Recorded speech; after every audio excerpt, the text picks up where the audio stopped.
Welcome back to another video. Today we're going to be talking about this gentleman, Mr. Terry Smith. He runs the Fundsmith Equity Fund, and we'll go over the fund's strategy in just a few seconds.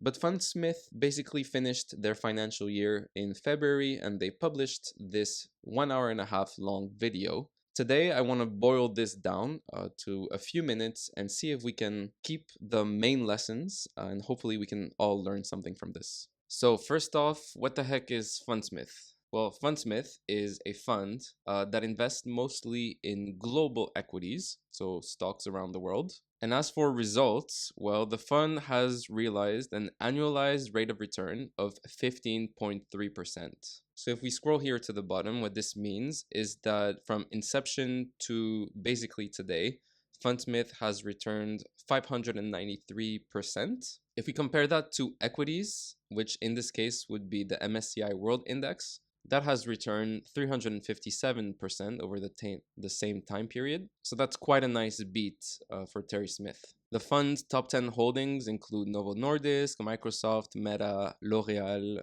Stryker, Visa, Philip Morris, LVMH, EDEX, and Automatic Data Processing. So it looks like stable, blue chip, mostly dividend paying stocks. So if I had to characterize Fundsmith's investment strategy, it would mostly be buying quality companies at fair prices and letting them run for the long term. In fact, what I find really fascinating about Terry Smith is how easily he's boiled down this concept. These are the 3 steps in how he describes that the way he invests. 1, invest in good companies. 2, don't overpay.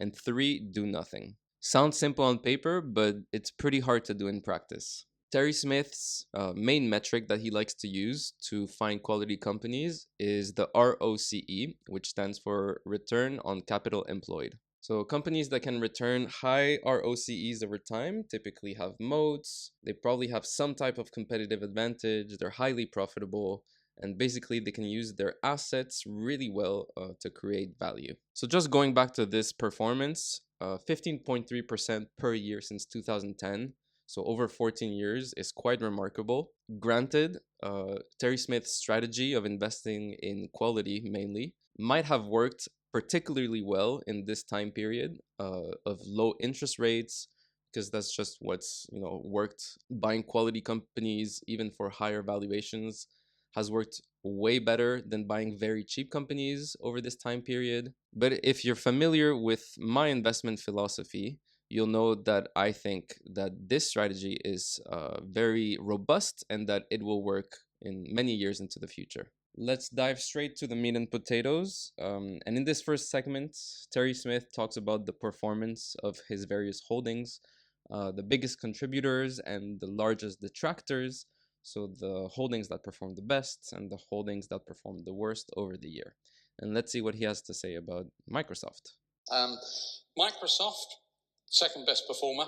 You could say much the same about Microsoft. If we look back to our annual meeting for the year when we bought it and the questions and comments, there was a lot of criticism of us buying Microsoft at about $25 or $26, which is a long way short of where it is now, which is 400 and something. I can't remember exactly. Julian knows these things better than me. A more important point is this is the 8th time that I've shown Microsoft as the largest contributors. The way I usually express it is you make money with old friends. If you've got something big like this that you get right, the likelihood is it's going to continue to be right. I'm not a gardener, but I'm told what you're supposed to do is water the flowers and pull up the weeds. An awful lot of people do it the other way around. They sell the things that have worked and hang on to the things which are not working in the hope they'll come right. Our strategy, and I think in my view the correct way to do it, is the opposite of that, to run our big winners. He then goes on to mention the other holdings, and he says that Novo Nordisk is making its 4th appearance, L'Oreal is making its 2nd appearance, and EDEX is making its 5th appearance in 14 years. Terry Smith invests in high-quality companies. What do high-quality companies do? They raise their intrinsic value over time. The best thing you can do when you have such a company in your portfolio, when you can buy one for a fair price, is to just hold it over as long of a period as you can. Some investors are more traditional, more dogmatic too, I would say, and they, as a result, pay more close attention to the price. So not only will they buy a company under its intrinsic value, but they will also dispose of the company if the price reaches a certain point where the stock becomes overvalued. So what usually happens is you buy a stock when it's underpriced, you wait for a few months or a few years for the stock to re-rate, and then you sell. In my opinion, this strategy is not as good. First of all, you have to trade in and out more often, so you incur taxes, fees, and all that stuff. Second of all, you have to keep finding good ideas. So even if you buy a company like Microsoft and you sell it because now the price is overvalued, now you have to find another company that is undervalued, which might not be as high quality as Microsoft. When you think about risk and downside protection, there's really two ways of doing it. The first one is to pay a lower price. When traditional value investors try to find stocks that are trading way below their intrinsic value, that's the type of downside protection they're trying to do. So, why does paying a lower price protect you from risk? In order to get a successful return on your investment, the company doesn't have to perform excessively well. That's the traditional margin of safety. Some people say that the price is the most important factor in investing. Any investment can be a good investment depending on the price you pay for that company. And while that can be true, this strategy certainly has some downfalls as well that I've already mentioned. There is a second way, and as you've probably figured out by now, a preferred way, in my opinion, to protect from downside risk, and that is to buy a better business. Now, hear me out. If you buy a high quality business, even if you pay a fair price or a slightly overvalued price to begin with, the company will just raise its intrinsic value over time, and you will still make a successful return over time. Now, that doesn't mean pay any price for a quality company, because there's always a chance that your estimate of a high quality business ends up not being that high quality after all. And in that case, if you pay a high price for that business, you're going to be in trouble. In Terry Smith's case, that's clearly his favorite way of protecting from downside risk as well. He finds better businesses. That doesn't mean he'll pay any price for a quality business. Remember that the second point in his strategy is to pay a fair price, don't overpay. But the price isn't his main area of focus. His first area of focus is to find high quality companies. This is another thing we did just to explain what's been going on in the world. These are 241 companies which we got from screening. And these 241 companies are companies which have got market value of 15 billion or more, so they're big enough for us to own. And they are companies which produce a total return over the 2022-23 period of 20%. Why would you choose 20%? It was a nice round number. But it was also it's 9.5% per annum compound. That gets you to 20% over 2 years. 9.5% is actually the long-term average return on equities. So these are companies over this period which are big enough to own and which produced the market return or better. So why didn't we own them? And I think looking at them gives you a picture of what a peculiar period this is. 45 of them were energy stocks. We don't own any energy stocks. We're never going to own an energy stock. In 2022, which I was talking about as the other one of the 2 years, if you did not own an energy stock, it was just about impossible to outperform.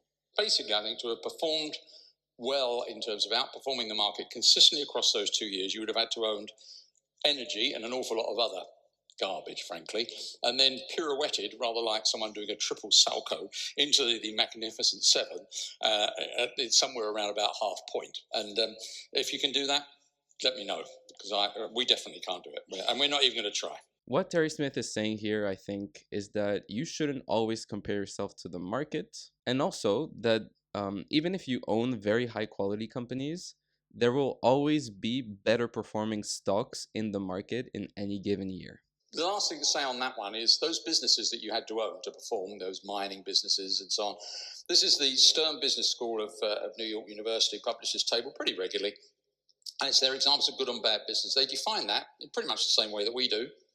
They take the return on capital employed for the companies, take off the weighted average cost of capital, or WACC, which is just a guess on how much their capital costs. So they get one minus the other. And they tell you whether the companies make a positive spread when they take money in from the market and do their business, or whether they make a negative spread, whether they're destroying value or creating value. These ones on the left are creating value, these ones are destroying. You can see what creates value. Tobacco, ironic, I know, but it does. Information services, healthcare support, advertising, household products, computer services, beverages. We're in. We like that. It's all good stuff, right?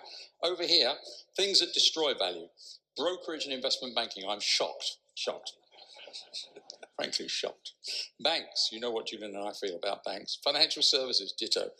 Oil and gas, no. Air transport, every time I fly, I remember the mantra, the only two things you can achieve by owning an airline. Upset people and lose money. REITs, real estate investment trusts, autos and trucks, real estate.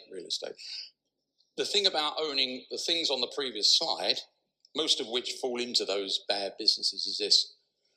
Good businesses don't become bad businesses and vice versa very much. You know, if you look at this data over many, many years, and this is here, you can see 10 years of data. They don't change very much. Yeah, bad businesses do have their day in the sun. Every dog has its day. The share price does perform for a period, but they don't become good businesses that you want to own as a result. And there we have it. Good businesses tend to stay good, and bad businesses tend to stay bad, even if bad businesses can have years of really good performance. That doesn't mean that you need to sell your good businesses for the bad ones. And I'll say that's why buying quality and holding for a long time can be really challenging. Because yes, quality businesses will give you higher returns on average than the market. But an average yearly return of 10, 11, 12% isn't always exciting when the top stocks in the market are doing 30, 40, 50%. And the tendency is for people to switch and give up on their good businesses to buy bad businesses in order to chase for short-term outperformance. As a retail investor, you need to ask yourself, what's my edge? Personally, I think that for most of us, the edge is our time horizon. The professionals on Wall Street, whether that be banks or asset managers, they need short-term performance. Because what happens if their fund doesn't perform well for a few quarters? Well, money moves out of their funds and goes to better performing funds. That's why they always need to be chasing the stocks that will perform the best over the next year or the next 2 years or the next 3 years. As retail investors, we can do better. We can focus on the very long term. Take a company like MasterCard. MasterCard is rated as A.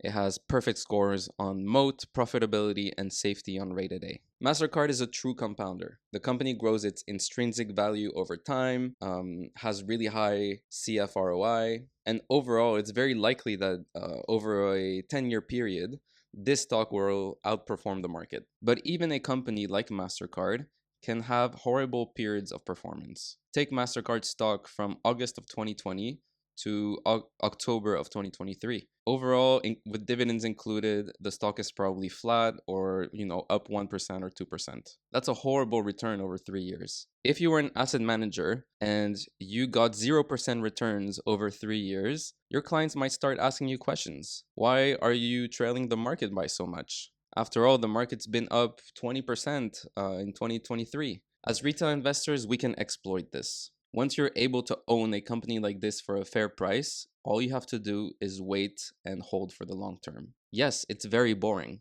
That's the beauty of this strategy. If you want to find high quality stocks to invest in for the long term, check out rateda.co. I'll put the link in the description below. This is my work. I analyzed big blue chip companies and give them quality ratings. The quality rating takes 3 factors into account: the moat, the profitability, and the safety. The moat is simply what protects the company from competition. Profitability refers to how quickly and how efficiently the company can grow its free cash flow over time. And the safety just takes into account the risks involved. There's a full analysis for every company, so you can read more into how I come about with the ratings. For value investors, you also get a value rating, which combines the quality of a company with the free cash flow multiple. So this rating tells you how timely an investment can be. High quality companies like MasterCard deserve higher multiples. Lower quality companies deserve lower multiples. However, investing in companies with lower multiples leads to lower valuation risk. By combining these two factors, you can see which companies could be the best deals in the market at that moment. And finally, for those of you that are dividend investors, Rated A also provides an income rating. The income rating combines a stock's quality with the dividend yield to see which stocks can give you the best opportunity for income generation. As an income investor, you want stocks that can give you a high yield, but that high yield needs to be safe and it needs to be growing over time. Companies with the highest income ratings give the best combination of those two things. The monthly subscription is only $5. That's less than a Starbucks coffee. And you also get a 2 weeks free trial. If you don't like it, you can cancel at any time. The amount of companies we cover is growing every week, and Rated A will only get better over time. Once again, the link to Rated A will be in the description below. Thanks for watching, and I'll see you in the next one.